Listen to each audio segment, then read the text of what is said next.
Mais d'après vous, est-ce qu'il y a quelque chose de changé dans l'attitude des États-Unis à l'endroit de Cuba? Peut-être. Je vous dis, c'est difficile à vous répondre directement.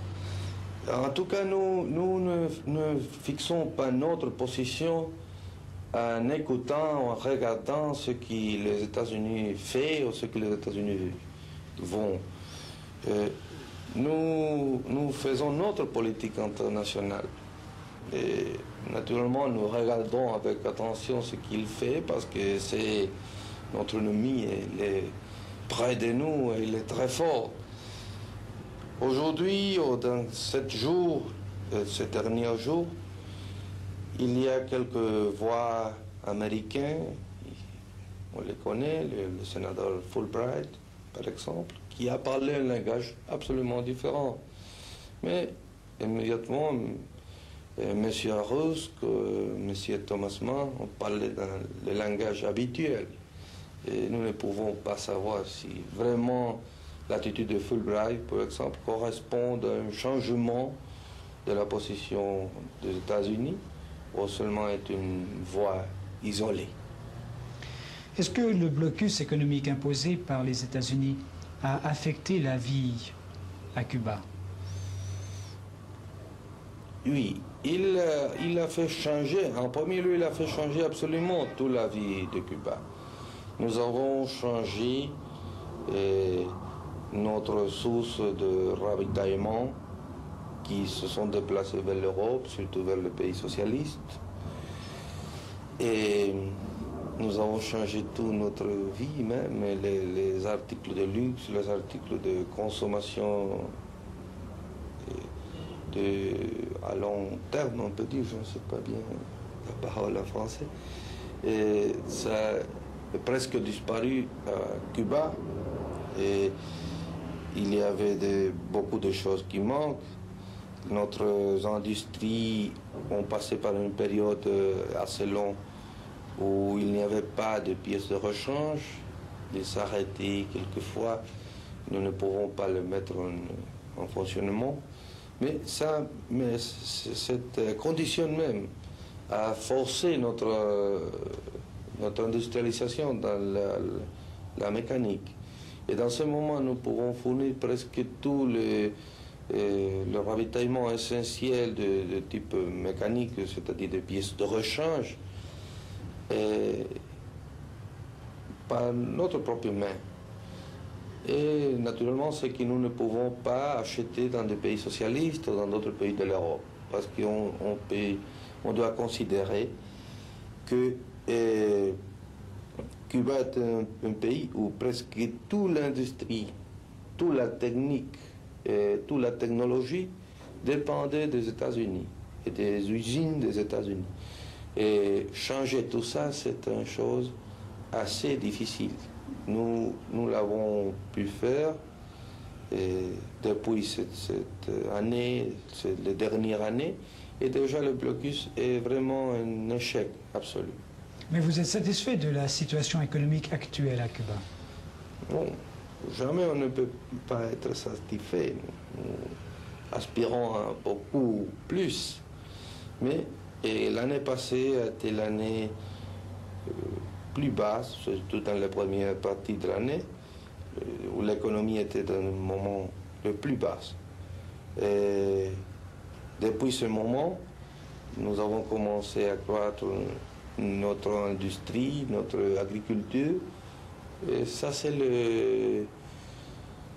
on peut dire, la direction générale qui suit l'économie. C'est-à-dire un améliorement progressif, soutenu, ne pas une chose merveilleuse, malheureusement, mais chaque jour, on peut voir concrètement les choses qui nous faisons. Et ça, c'est encourageant pour le peuple. L'aide soviétique à Cuba, est-ce qu'elle vous est nécessaire? Naturellement qu'il est nécessaire. Je pense que l'aide de tout le peuple nous sont nécessaires. Et si vous parlez s'il est imprescindible, je pense que non. Mais on doit préciser bien ce qu'on appelle l'aide. Parce que toujours il y a quelques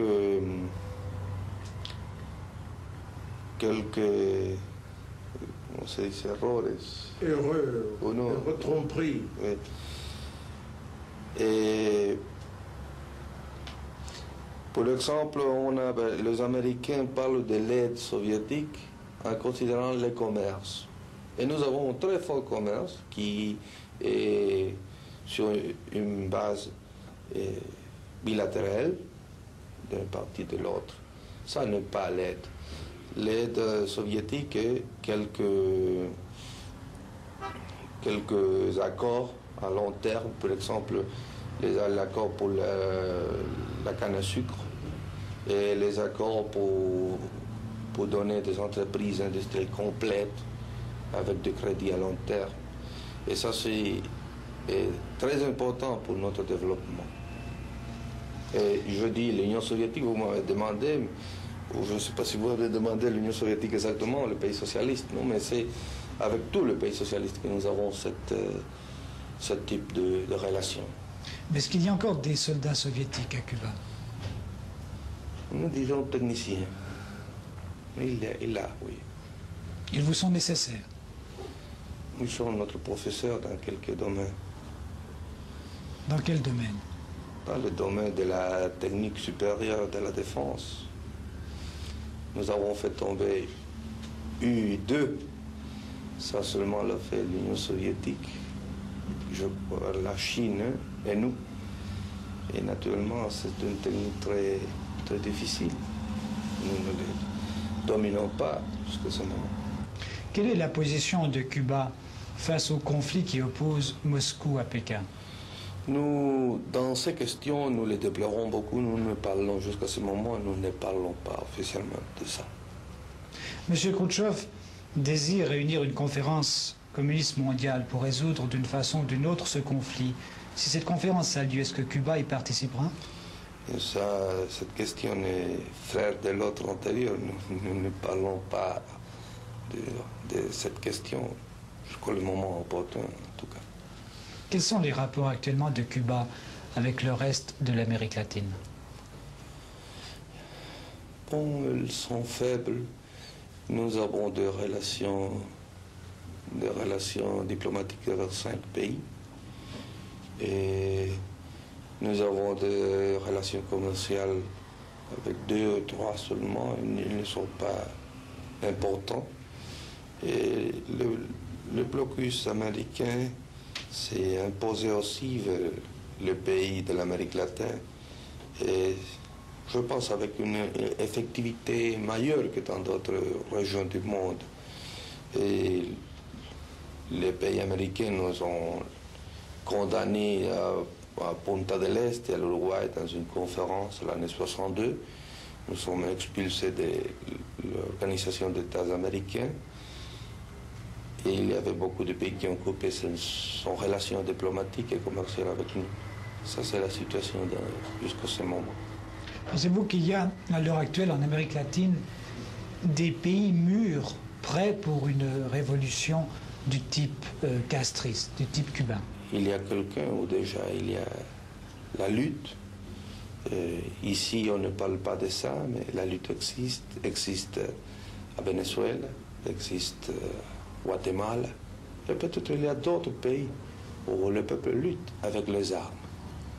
Ça a passé avec nous. Nous avons lutté 2 années et il y a de longues périodes de temps où personne n'a parlé de nous.